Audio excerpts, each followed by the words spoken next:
এই মুহূর্তে শাহবাগে আছেন সহকর্মী সামদানি প্রত্যয়, সরাসরি যাচ্ছে তার কাছে। সামদানি, রাত গভীর হলেও যত রাত বাড়ছে ততই শাহবাগে অবস্থান কর্মসূচি আরও জোরালো করছে বিক্ষুব্ধ ছাত্র জনতা।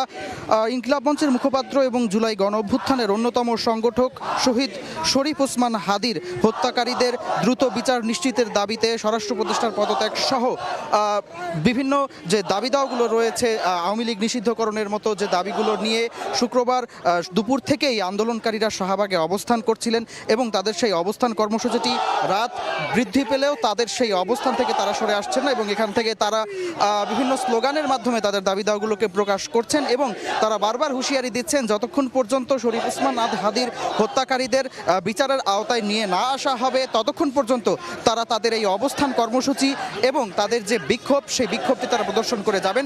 একই সঙ্গে আজ শুক্রবার সন্ধ্যায় শরীফ ওসমান হাদির মরদেহটি যখন আন্তর্জাতিক বিমানবন্দর দিয়ে বাংলাদেশে প্রবেশ করে, বাংলাদেশে আসার পর শহীদ শরীফ ওসমান হাদির সেই মরদেহের প্রতি কিন্তু শ্রদ্ধা জানিয়েছে অনেকগুলো রাজনৈতিক দল এবং বিশিষ্টজনেরা।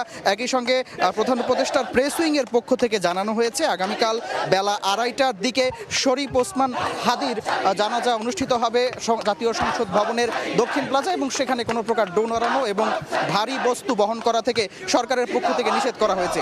এই ছিল শাহবাগ থেকে আমার কাছে সবশেষ। শাহবাগ থেকে সরাসরি যুক্ত হয়েছিলেন সহকর্মী সামদানি প্রত্যয়।